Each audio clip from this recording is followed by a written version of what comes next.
Class start करने से पहले इसका बेसिक के बारे में बता दिया जाएगा कि बेसिक है क्या। जब तक का कोई भी चैप्टर का बेसिक नहीं समझेंगे तब तक आप लोग बनाएंगे नहीं पाएंगे, मुश्किल हो जाएगा। तो कोई भी चैप्टर आप लोग पढ़ते तो उसका इंट्रोडक्शन हो गया, उसका बेसिक हो गया, वो आया कहाँ से, फॉर्मूला वगैरह हर चीज के बारे में उसको पता कीजिए, समझिए, उसके बाद क्वेश्चन सॉल्व कीजिए हर बार आप लोग। Hi student, welcome to our channel Miraj classes. आज की क्लास में आप लोगों को कोऑर्डिनेट ज्योमेट्री जो चैप्टर 7 है सीबीएसई का मोस्ट इंपॉर्टेंट चैप्टर है। अगर आप इस चैप्टर को अच्छे से बनाएंगे तो ये अच्छा कम से कम आपको इसमें से 11 मार्क्स से 12 मार्क्स से क्वेश्चन पूछता है। इस कोऑर्डिनेट ज्योमेट्री में दो पार्ट है, एक होता है डिस्टेंस और एक होता है सेक्शन फॉर्मूला।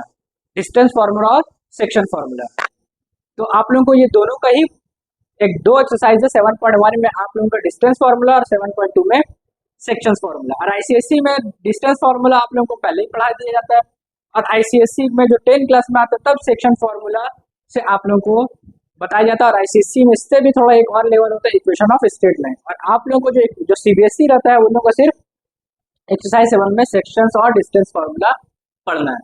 तो क्लास स्टार्ट करने से पहले इसका बेसिक के बारे में बता दिया जाएगा कि बेसिक है क्या। जब तक का कोई भी चैप्टर का आप बेसिक नहीं समझेंगे तब तक आप लोग बनाएंगे नहीं पाएंगे, मुश्किल हो जाएगा। तो कोई भी चैप्टर आप लोग पढ़ते तो उसका इंट्रोडक्शन हो गया, उसका बेसिक हो गया, वो आया कहाँ से, फॉर्मूला वगैरह हर चीज के बारे में उसको पता कीजिए, समझिए, उसके बाद क्वेश्चन सॉल्व कीजिए। हर बार आप लोग को यही बोला जा रहा है। और equation of straight line CBSE लोगों को 11 और 11 में पढ़ना है। तो जो सबसे पहले है ये कोऑर्डिनेट ज्योमेट्री है, ये एक ग्राफिकली से आया है। ग्राफ आप लोग पढ़े, ये एक्स होता है, ये एक्स डैश, और ये वाई और ये वाई डैश। जहां ज्योमेट्री पार्ट आया ग्राफ आएगा, ये ओरिजिन को वो बोला जाता है। तो इसको एक्स एक्सिस को दूसरा नाम एब्सिसा भी होता है और वाई एक्सिस का दूसरा नाम ऑर्डिनेट भी होता है। आप लोग इसके बारे में पढ़े हुए हैं। तो अब क्या करना है, मान लीजिए यहाँ पर जो वैल्यू x1 x2 x3 कुछ भी वैल्यू नंबरिंग रहता है, x इधर नेगेटिव x होता है, इस तरफ नेगेटिव होता है x, इस तरफ x पॉजिटिव होता है, इस तरफ y पॉजिटिव होता है, नीचे की तरफ y नेगेटिव होता है। मान लीजिए एक पॉइंट A है और दूसरा पॉइंट B है। दोनों जो पॉइंट है आपका कहाँ पर ही है, दोनों ही पॉइंट आपका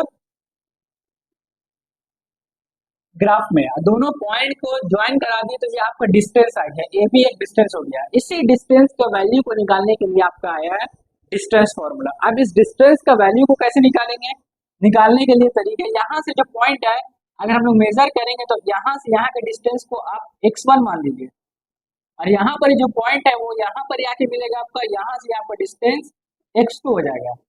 ठीक इसी तरह यहाँ से यहाँ आपका पॉइंट y1 हो जाएगा, और यहाँ से यहाँ तक आपका पूरा पॉइंट y2 हो जाएगा। यहाँ से एक परपेंडिकुलर लाइन ड्रॉ करके इधर से ड्रॉ करके ये 90 डिग्री बनेगा, इसको m मान लेते हैं, ठीक है। फिर इसके बाद क्या होगा, a से m अगर हम लोग को वैल्यू निकालना है, पूरा में से ये माइनस कर देंगे तो ये पार्ट वैल्यू निकल जाएगा। तो पूरा x2 है और यहाँ से यहाँ x1 है, तो मतलब am का जो डिस्टेंस आया x2 माइनस x1, x1 और x2 कोऑर्डिनेट कहलाएगा। और यहाँ से यहाँ bm का अगर वैल्यू निकालेंगे तो पूरा में से y1 को माइनस कर देंगे, y2 माइनस y1 कर देंगे, तो bm का वैल्यू जितना पार्ट है वो बच जाएगा। अब निकालना है ab। पाइथागोरस थ्योरम से हम लोग ab का वैल्यू फाइंड कर सकते हैं। पाइथागोरस थ्योरम क्या बोलता है, h square is equal to p square plus b square. तो हाइपोटेनियस हो गया ab स्क्वायर, परपेंडिकुलर हो गया bm स्क्वायर, और बेस हो गया आपका am स्क्वायर। तो अब क्या करेंगे, ए बी स्क्वायर को वैसे रख दिया, तो ए एम का जो वैल्यू पहले लिख सकते हैं, तो x2 एम का जगह पे x2 minus x1 whole square, plus में किसी को भी आगे पीछे आप लिख सकते हैं, और बी एम का जो है बाद में है तो y2 माइनस y1 का होल स्क्वायर लिखिए। अब यहाँ से स्क्वायर हटकर इसमें रूट चढ़ जाएगा, यही आपका डिस्टेंस फॉर्मूला का वैल्यू आपका आ गया। तो जितना भी क्वेश्चन है डिस्टेंस फॉर्मूला का सब इसी बेसिस पे क्वेश्चन बनेगा। तो डिस्टेंस निकालने के लिए हमको x2 x1 y2 y1 मतलब दोनों कोऑर्डिनेट का वैल्यू आपको पता करना। अब कोऑर्डिनेट होता क्या है, x, y आपको बताया, लीनियर इक्वेशंस आप पढ़ेंगे x, y, first value x होता है, सेकंड वैल्यू y होता है। जैसे 2, 3 लिखा हुआ है तो 2 का वैल्यू x हो जाएगा और 3 का वैल्यू y हो जाएगा। तो इसी बेसिस में आपको क्वेश्चन बताया जाता है। पहले क्वेश्चन दो पेयर ऑफ द पॉइंट दिया हुआ है, जैसे फर्स्ट एनसीईआरटी का हिसाब से बता रहे फर्स्ट का सेकंड।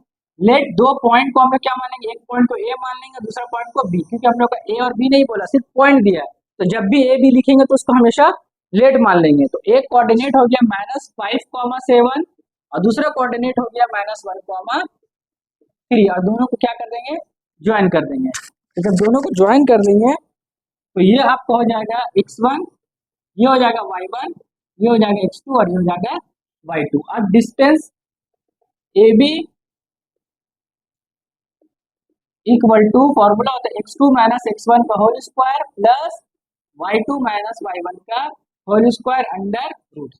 एक बार फॉर्मूला लिख देंगे, जो 3 बार अगर क्वेश्चन फॉर्मूला लिख देंगे तो आपको फॉर्मूला याद हो जाएगा, याद करने का जरूरत नहीं। x2 कितना हो गया -1, x1 कितना हो गया -5, और ये जो फॉर्मूला ये जो आया माइनस फॉर्मूला का है, स्क्वायर कर दिया, प्लस y2 कितना हो गया 3 माइनस y1 कितना हो गया 7 का होल स्क्वायर अंडर रूट। पहले अब ब्रैकेट के अंदर काम करेंगे, उसके बाद स्क्वायर का काम करेंगे।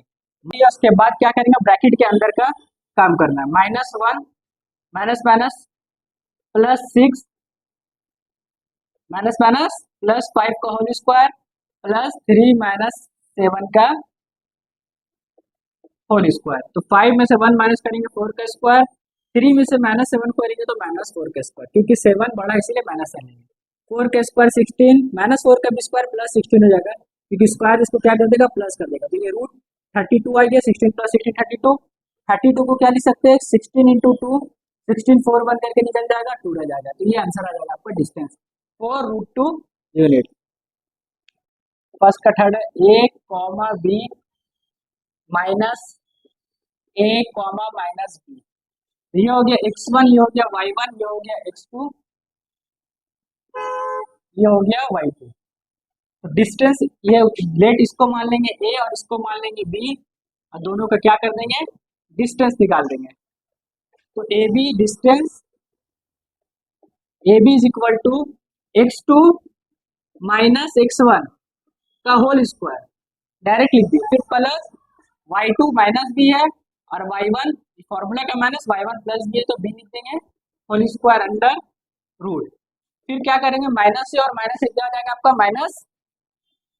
-2a का होल स्क्वायर, -b और -b -2b का होल स्क्वायर अंडर रूट। तो फिर इसके बाद 2 का स्क्वायर कितना हो जाएगा, 4a स्क्वायर, माइनस क्या करेंगे, स्क्वायर को प्लस कर देंगे। इसी तरह 4b स्क्वायर अंडर रूट, दोनों में से 4 निकल जाएगा कॉमन, यहाँ बच जाएगा a square plus b square under root, 4 2 बन करके निकल जाएगा, तो आपको ये बच जाएगा a square plus b square final. ये इतना डिस्टेंस आ गया, क्योंकि ये क्वेश्चन जनरल टर्म में था, आंसर भी इसका जनरल टर्म में आएगा। उसके बाद भी आप सेकंड नंबर देखेंगे तो वही क्वेश्चन है, डिस्टेंस निकालने बोल रहा है 0,0 और 36,15। क्या बोल रहा है, 0 0 36 और 15। तो ये x1 y1 हो जाएगा, ये x2 y2 हो जाएगा। तो 36 माइनस 0 का होल स्क्वायर प्लस 15 माइनस 0 का whole square under root, square करेंगे देन ऐड करेंगे, उसके बाद उसका रूट निकालेंगे 39, आंसर आ जाएगा आपका ये। अब उसके बाद क्वेश्चन नंबर आपका 3 आता है कि पूछ रही है कोलिनियर है या नहीं। 3 पॉइंट दिया हुआ है, 3 पॉइंट कोलिनियर का मतलब होता है, मान लीजिए एक गेट A B और C, ये 3 पॉइंट अगर एक लाइन में आ गया तो मतलब वो कोलिनियर है। अगर एक लाइन में तीनों पॉइंट नहीं आया तो कोलिनियर नहीं है। एक लाइन में नहीं आने का मतलब अगर A यहाँ है, B यहाँ है, C अगर ऊपर हो गया या B ऊपर हो गया तो ये फिर तीनों लाइन नहीं मिलेगा, ये ट्रायंगल बन जाएगा। और एक ही लाइन में आएगा तो ट्रायंगल फॉर्म नहीं होगा। तो याद रखिएगा, कोलिनियर का मतलब होता है कि तीनों पॉइंट एक लाइन में आ जाए तो वो पॉइंट कहलाएगा कोलिनियर। तो कोलिनियर को चेक करने के लिए क्या है, आपको चेक करना है, ए बी का वैल्यू निकालेंगे, फिर बी सी का निकालेंगे, फिर ए सी या सी ए का निकालेंगे। तीनों का दो का sum A B plus B C, ये दोनों को ऐड करेंगे तो किसके इक्वल आना चाहिए, ए सी के। अगर ये इक्वल आ गया ए सी या सी ए के इक्वल आ गया तो मतलब ये कोलिनियर है, और नहीं आया तो मतलब ये कोलिनियर नहीं है। तो चलिए एक एक करके इसको चेक करते हैं, ए बी बी सी और ए सी का वैल्यू कितना कितना आ रहा है।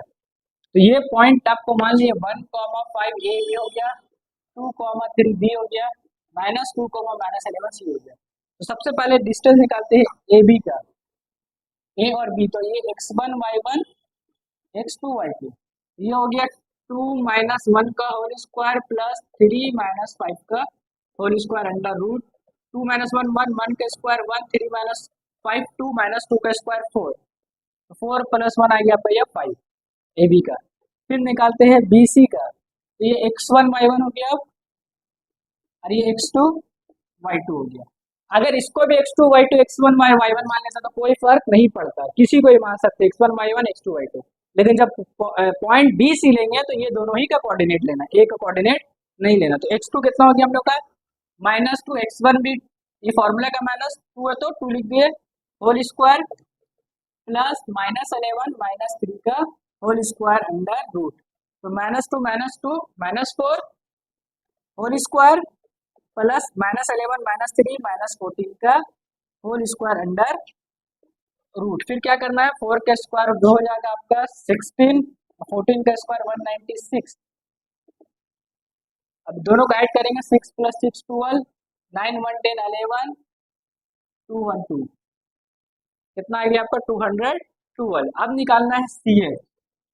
सी ए निकालने के लिए भाई x2 - x1 का होल स्क्वायर -2 - 1 का होल स्क्वायर प्लस -11 -5 का होल स्क्वायर अंडर रूट। तो -2 -1 -3 का स्क्वायर हो गया -16 का स्क्वायर अंडर रूट, 3 का स्क्वायर 9, 16 का 256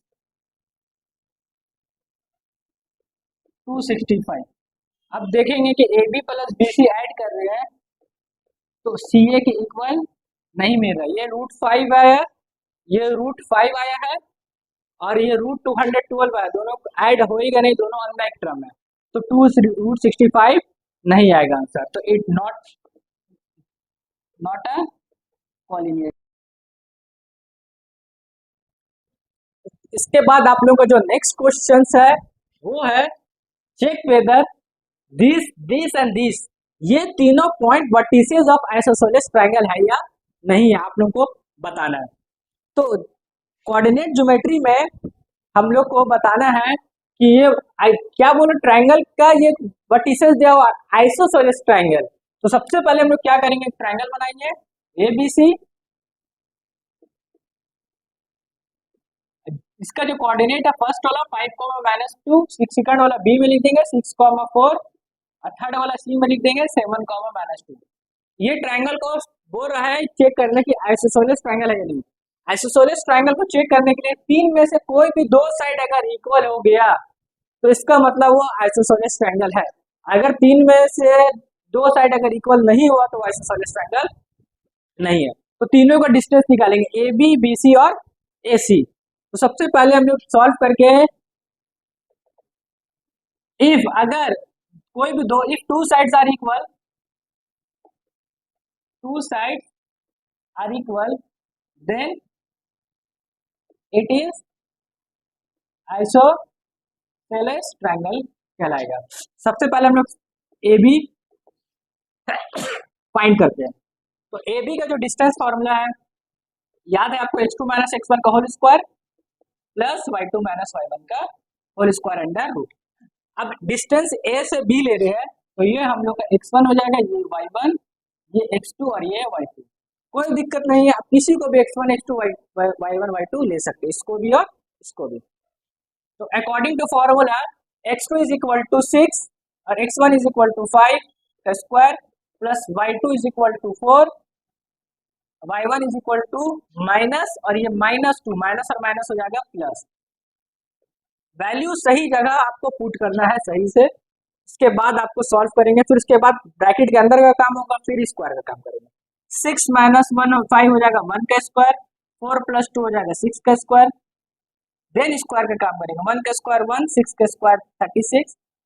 तो ये आंसर आ गया √37, क्योंकि √37 किसी का परफेक्ट फैक्टर नहीं होता है, ये प्राइम नंबर है, इसको √37 ही रहने दिया जाएगा। फिर उसके बाद हम लोग को क्या करना है, BC का वैल्यू फाइंड करना है। अब ये x2 y2 तो इसको x1 y1 मानेंगे, किसी को भी आप x1 y1 x2 y2 मान सकते हैं, इसमें कोई भी दिक्कत नहीं है। BC लीजिए या CB लीजिए, क्योंकि रूट लगा हुआ है। ये फॉर्मूला के हिसाब से अगर x2 y2 ये हो गया, x1 y1 ये हो गया ना, तो B और C ये दोनों का डिस्टेंस निकाल रहे हैं। तो x2 कितना हो गया 6, x1 कितना हो गया -7 का होल स्क्वायर, प्लस y2 कितना हो गया 4, और y1 कितना हो गया -2, फॉर्मूला का माइनस और क्वेश्चन में जो दिया उसका माइनस, माइनस और माइनस मिलके प्लस बन गया। फिर उसके बाद क्या करना है आपको, इसका माइनस करेंगे तो -1 का स्क्वायर आएगा, 4 का स्क्वायर 6 कर देंगे, अंडर रूट 1 का स्क्वायर क्या करेगा, नेगेटिव को पॉजिटिव कर देता है, 6 का स्क्वायर 36 हो गया, तो ये भी आ गया √37, दो √37 आ गया, मतलब ये साइड और ये साइड सेम हो गया। तीसरा भी साइड चेक करना है क्या वो भी अगर सेम हो रहा है, तो सेम हो रहा तब भी वो आइसोसेलेस ट्रायंगल नहीं होगा, वो इक्विलेटरल में आ जाएगा। और अगर ये साइड अलग आ गया तो मतलब ये आइसोसेलेस ट्रायंगल कहलाएगा।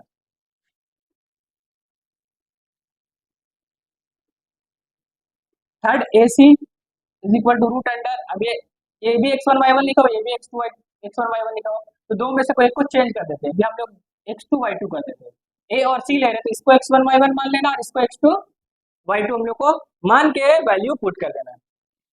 7 - 5 का होल स्क्वायर प्लस -2 माइनस और माइनस +2 का स्क्वायर, क्योंकि y2 का वैल्यू -2 था, माइनस बैठा दिया, फिर फॉर्मूला का माइनस आया और y1 भी -2 है, तो फॉर्मूला क्या किया, माइनस और माइनस इसको प्लस कर दिया।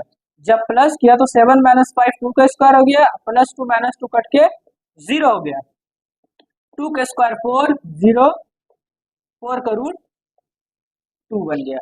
AC मतलब ये दोनों से अलग आया, तो कौन दो साइड से मिल रहा है, AB और DC, ये दो साइड इक्वल हो गया, AC इक्वल नहीं हुआ तो so it is a isosceles triangle, इसीलिए क्या हुआ, आइसोसेलेस ट्रायंगल। अभी जो क्वेश्चन नंबर 6 है इसमें आप लोग को दिया हुआ है 4 पॉइंट दिया हुआ है, 3 देता तो ट्रायंगल्स होते, 4 दिया हुआ है, 4 पॉइंट्स किसका क्वाड्रिलेटरल है और बताना कौन टाइप्स ऑफ क्वाड्रिलेटरल है, ये उसके बारे में आपको बताना है। तो सबसे पहले जो टाइप्स ऑफ क्वाड्रिलेटरल होता है, 6 टाइप्स ऑफ क्वाड्रिलेटरल होता है, ठीक है। तो क्या क्या होता है, पैरेललोग्राम, शॉर्ट फॉर्म में लिख रहे हैं, rectangle, square, rhombus, kite, trapezium, ये दो को छोड़ देंगे, ये 4 में से कौन टाइप्स ऑफ ट्रायंगल क्वाड्रिलेटरल बन रहा है वो बताना आपको। पैरेललोग्राम का अपोजिट साइड पैरेलल इक्वल होता है, डायगोनल इक्वल नहीं होता है। रेक्टेंगल का अपोजिट साइड इक्वल भी होता है और डायगोनल भी इक्वल होता है, और अगर स्क्वायर का चारों साइड इक्वल होने के साथ साथ डायगोनल भी इक्वल होता है, और रोम्बस का चारों साइड इक्वल होता है, डायगोनल इक्वल नहीं होता है। मतलब चारों साइड और दो डायगोनल निकालना है, जिसका चारों साइड इक्वल आ गया, डायगोनल इक्वल आ गया, तो वो कहलाएगा आपका स्क्वायर। अगर चारों साइड इक्वल आने के बाद डायगोनल इक्वल नहीं आया वो रोम्बस, दो साइड अपोजिट साइड इक्वल आ गया तो वो पैरेललोग्राम, अपोजिट साइड इक्वल आने के साथ साथ अगर आपको डायगोनल भी इक्वल आ गया तो वो हो गया रेक्टेंगल। तो सबसे पहले हम लोग यहाँ पर एक क्वाड्रिलेटरल बता देते हैं। अब कौन टाइप्स ऑफ क्वाड्रिलेटरल अभी हम लोग को ये नहीं पता, ABCD इसका नाम कर दिया। फर्स्ट पॉइंट हो गया 4,5, सेकंड हो गया 7,6, थर्ड हो गया 4,3 एंड फोर्थ हो गया 1,2। लेकिन अरेंजमेंट सही कीजिएगा, ये नहीं कि A पॉइंट यहाँ लिख रहे तो B यहाँ लिख रहे, C यहाँ लिख दिया, D यहाँ लिख दिया। अगर अरेंजमेंट गलत हो जाएगा तब भी आंसर आपका सही नहीं आने वाला। अब चारों पॉइंट हम लोग जल्दी जल्दी चेक करेंगे। डिस्टेंस फॉर्मूला से ना, डिस्टेंस ए बी पहले निकालते हैं, फॉर्मूला x2 - x1, ए और बी, x2 क्या हो गया हम लोग का, ये x2 y2 x1 y1, 7 - 4 का होल स्क्वायर प्लस 6 - 5 का होल स्क्वायर, 7 - 4 3 का स्क्वायर, 6 - 5 1 का स्क्वायर, 3 का स्क्वायर 9, 1 का स्क्वायर 1, 9 + 1 कितना हो गया 10, रूट में आ गया। फिर दूसरा BC का डिस्टेंस निकालते हैं, B से C, ये x2 y2 है, इसको x1 y1 मान लेते हैं। रूट अंडर 7 - 4 का होल स्क्वायर प्लस 6 - 3 का होल स्क्वायर, 7 - 4 3 का स्क्वायर, 6 - 3 3 का स्क्वायर, 9 + 9 रूट 18 आ गया। इसको अलग भी करते हैं, 18 ही रहने देते हैं, ठीक है। फिर CD, हम लोग को सिर्फ पता करना कौन टाइप्स ऑफ क्वाड्रिलेटरल, C और D ये हो गया, ये x1 y1 हो गया, इसको x2 y2 मान लेते हैं। 4 - 1 का होल स्क्वायर प्लस 3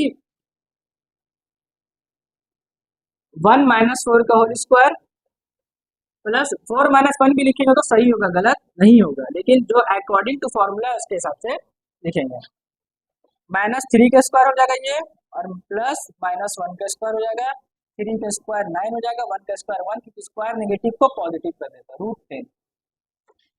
फिर DA मतलब AD का वैल्यू निकालेंगे, रूट अंडर ये x1 y1 है और x2 y2 है, 1 माइनस 4 का होल स्क्वायर प्लस 2 माइनस 5 का whole square under root minus 3 का स्क्वायर प्लस माइनस 3 का स्क्वायर 9 प्लस 9 रूट 18।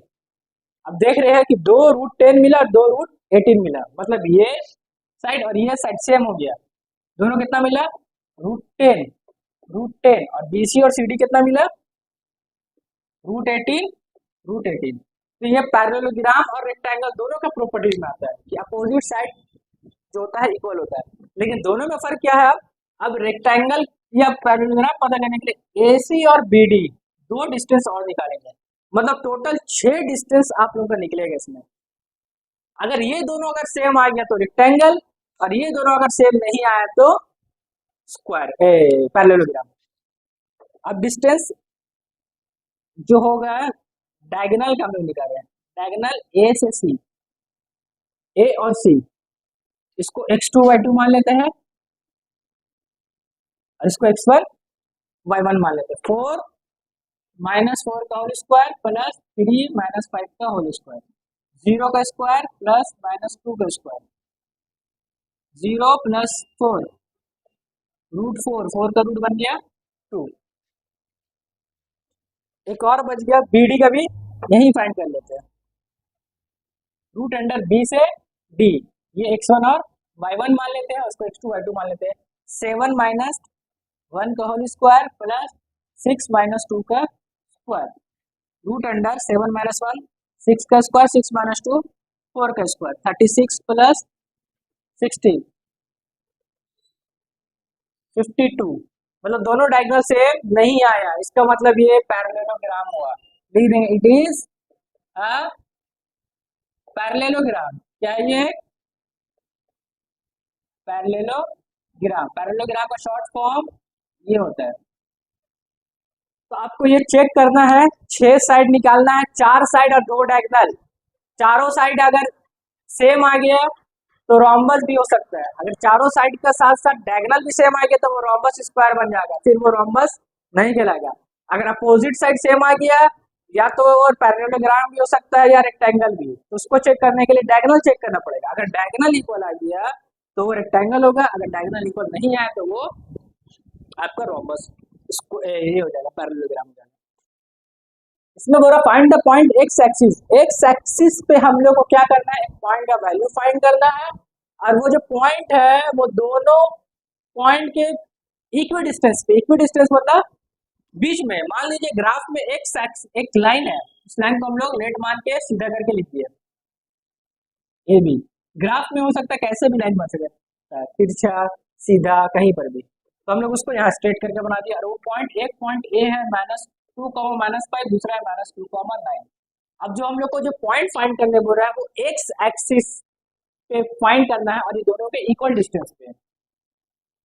इसको मान लेते हैं पी, और एक्स एक्सिस पे वाई का वैल्यू 0 हो जाता है, ये याद रखिएगा। अब अगर हम लोग इसमें ग्राफ में देखेंगे तो अगर आप पढ़े होंगे ग्राफ में, अगर एक कोऑर्डिनेट देखेंगे, एक्स का वैल्यू 2 और वाई का वैल्यू -5 यहाँ तक मिलेगा आपको, अगर आप लोग ग्राफ में सही से करेंगे 2, -5। और अगर यहाँ पर देखेंगे एक्स का -2 और वाई का 9, मतलब ऊपर मिलेगा -2, 9। अब दोनों लाइन को जहाँ पर हम लोग मिलाएंगे और ये जो पॉइंट मिल रहा है, ये ही पॉइंट हम लोग को फाइंड करना है एक्स एक्सिस, और ये क्या है? दोनों के इक्वल है। मतलब यहाँ पर जो वैल्यू होगा वो एक्स का तो वैल्यू होगा, लेकिन वाई का वैल्यू क्या कहलाएगा? 0 हो जाएगा। तो ये वैल्यू फाइंड करने के लिए डिस्टेंस फॉर्मूला का यूज करके बनाएंगे। अगर इक्वली डिस्टेंस पे होगा, पी अगर इक्वल डिस्टेंस पे, तो पी क्या हो गया? इसका मिड पॉइंट हो गया, तो पी इज मिड पॉइंट, इसका मिड पॉइंट हो गया ऑफ ए बी का। इसका मतलब A P is equal to P B, A P is equal to P B हो गया। तो ए पी का जो फॉर्मूला होगा x2 माइनस x1 का होल स्क्वायर, उसी तरह इसका भी पीबी का लेंगे तो x2 माइनस x1 का whole square plus y2 minus y1 का होल स्क्वायर, दोनों का फॉर्मूला लिख दिया। अब a से p लेंगे तो ये x1 y1 हो जाएगा, ये x2 y2 हो जाएगा।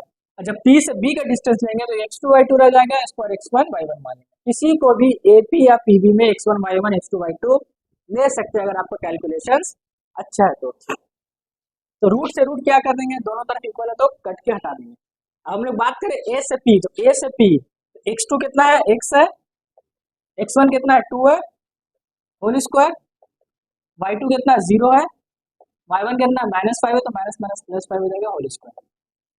फिर इसका पीबी, पी और बी का लेंगे, x2 कितना है, x ही माने हैं, x1 कितना हो गया -2 तो माइनस माइनस प्लस 2 का स्क्वायर प्लस y2 कितना है 0, y1 कितना है माइनस फॉर्मूला का 9 है तो 9 होल स्क्वायर, रूट दोनों से हट चुका है। अब जैसा क्वेश्चन दिया था क्वेश्चन का फॉर्मूला में सब फ्रेम कर दिया, अब इसको सॉल्व करेंगे, सॉल्व करने के बाद x का वैल्यू आपका आ जाएगा। अभी a माइनस बी का होल स्क्वायर तो लेंगे, फॉर्मूला था A square plus B square minus 2ab। बहुत को ये टर्म नहीं लिखते इसलिए आंसर इसका गलत हो जाता है। 0 प्लस 5 का स्क्वायर 25, एक्स स्क्वायर प्लस 2 का square plus 2 into A into B plus 0 minus 9 minus 9 का स्क्वायर प्लस 81 हो जाएगा। फिर उसके बाद एक्स स्क्वायर 2 का square 4 minus 2 2 4x plus 25, x square plus 4 plus 4x plus 81। अब लेटर वाला को एक तरफ कर देना और नंबर वाला को एक तरफ कर देना, x square minus 4x plus x square इधर आ गया माइनस 4x 81 प्लस 4 बचा, पहले 4 था तो 4 को लिख दिया, फिर 81 बचा, फिर यहाँ से प्लस 4 उधर जाएगा तो माइनस 4 प्लस 25 उधर जाएगा तो माइनस 25। अब क्या होगा, ये एक्स स्क्वायर कट गया, 4 और 4 कितना हो गया minus 8x plus 4 minus 4 cut गया 11 माइनस 5 6 7 माइनस 2 5 56। फिर उसके बाद क्या करेंगे, माइनस 8 मल्टीप्लाई है तो डिवाइड में चला जाएगा, माइनस 8 डिवाइड में चलेगा 8 7 56, एक्स का वैल्यू -7 आ गया, तो जो कोऑर्डिनेट पी माने हैं -7, 0 आपको वैल्यू मिलेगा। ये आपका आंसर है नंबर 7 सॉल्व। लेट नहीं दिया हो तो हम लोग लेट मान लेते हैं, नहीं दिया हुआ लेट नहीं मानेंगे। पी और क्यू पॉइंट हम लोग को दिया हुआ है, पी दिया हुआ 2 -3 और क्यू दिया हुआ है 10 y, AC y का वैल्यू फाइंड करना है और दोनों का डिस्टेंस है, डिस्टेंस जो है PQ का हम लोग को दे दिया है 10 यूनिट। अब तक हम लोग डिस्टेंस निकाल रहे थे, अब हम लोग को इसमें डिस्टेंस दे दिया है, निकालने नहीं बोला, निकालने कोऑर्डिनेट बोला है, फॉर्मूला वही लगेगा आपका, distance PQ is equal to x2 minus x1 का whole square plus y2 minus y1 का whole square under root, distance हो गया 10 यूनिट अंडर रूट ये x1 y1 x2 y2, तो x2 कितना हो गया 10, x1 हो गया 2 का होल स्क्वायर। और अगर आप लोग अगर दिक्कत होता है यहाँ पर तो यहाँ पर लिख सकते हैं x1 क्या है x2 क्या है, x1 हो गया 2 और x2 हो गया 10 एंड y1 और y2 क्या है, y1 हो गया -3 और y2 हो गया 5। क्योंकि बहुत लंबा चला जाएगा तो डायग्राम से भी आप लोग लिख सकते हैं, आपका मर्जी है, अलग से निकाल के भी बता सकते हैं, पुट कर सकते हैं या डायग्राम से भी पुट कर सकते हैं। प्लस y2 कितना हो गया y माइनस y1 हो गया 3 माइनस माइनस प्लस 3। अब पता है आपको कि रूट हटता है तो इधर स्क्वायर चढ़ जाएगा, 10 माइनस 2 8 का स्क्वायर हो गया। अब ये होता है फॉर्मूला ए स्क्वायर, या अब इसको वैसे ही रहने देंगे y प्लस 3 का होल स्क्वायर, 10 का स्क्वायर 100, 8 का स्क्वायर 64, y प्लस 3 का 10 100 माइनस 64 प्लस 64 आ देगा तो इधर माइनस मिल गया, y प्लस 3 का होल स्क्वायर को वैसे ही रहने देंगे। ये हो गया 36, स्क्वायर हटाएंगे तो प्लस माइनस रूट चलेगा, y प्लस 3, 36 इसका रूट होता है प्लस माइनस 6, तो y प्लस 3 आपका आ गया प्लस माइनस 6, एक बार प्लस 6 लेंगे और एक बार माइनस 6 लेंगे, तो y plus 3 is equal two plus 6 लेंगे तो y का वैल्यू हो जाएगा 6 प्लस 3 देंगे तो -3, y का वैल्यू 3 हो गया, इधर कर दिए, और एक बार y plus 3 is equal to -6 लेंगे, -6 -3, y का वैल्यू आ जाएगा -9, तो y का दो वैल्यू आ गया, तो 3 भी आ सकता है या तो -9 भी आ सकता है, दोनों वैल्यू सही है। अगर आप यहाँ पर ये होल स्क्वायर में तोड़ देते तो फिर फैक्टराइजेशन चल जाना पड़ता है, फिर और लंबा जाता है। तो फैक्टराइजेशन से बचने के लिए ये काम किया गया शॉर्ट तरीके से। क्वेश्चन देख रहे होंगे, Q इज इक्वी डिस्टेंस है P और R का, find the value of x, जो R में जो वैल्यू x है उसका वैल्यू फाइंड करना है, और ऑल्सो डिस्टेंस QR और PR का वैल्यू फाइंड करना है। तो जो जो क्वेश्चन उस हिसाब से डायग्राम बना दिए है, P और R इक्वी डिस्टेंस है, Q का 0,1, P का कोऑर्डिनेट ये है और R का कोऑर्डिनेट ये है, और x का वैल्यू फाइंड करना है। जब भी इक्वी डिस्टेंस आएगा तो इक्वी डिस्टेंस का फॉर्मूला लगेगा, PQ is equal to QR। तो PQ का जो फॉर्मूला होता है x2 माइनस x1 का whole square plus y2 minus y1 का होल स्क्वायर। रूट को हटा देंगे, इसका भी वही फॉर्मूला होगा, रूट को हटा देंगे।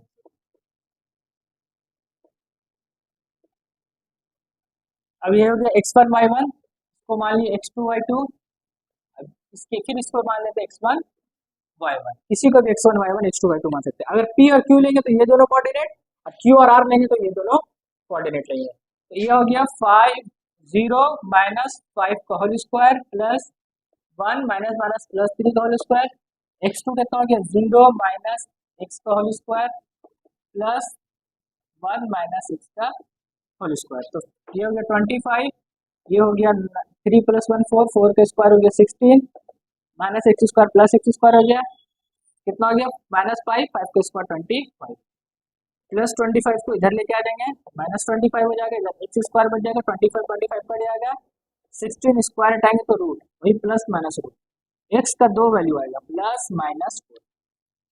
यहाँ पर दो कोऑर्डिनेट मिलेगी, या तो 4,6 भी हो सकता है, या तो -4,6 भी हो सकता है। इसका मतलब दो डिस्टेंस का बदले चार डिस्टेंस निकलेगा। क्या क्या चार डिस्टेंस निकलेगा? पहले क्यू आर निकालते हैं, क्यू से आर, क्यू आर निकालने के लिए ये है कोऑर्डिनेट है, क्यू से आर को हम लोग अलग कर देते हैं, ये हो गया क्यू, ये हो गया आर, 0,1, पहले 4,6 लेते हैं, 4,6 के हिसाब से 4 माइनस 0 का होल स्क्वायर प्लस 6 माइनस 1 का होल स्क्वायर अंडर रूट, 4 का स्क्वायर 16, 6 माइनस 25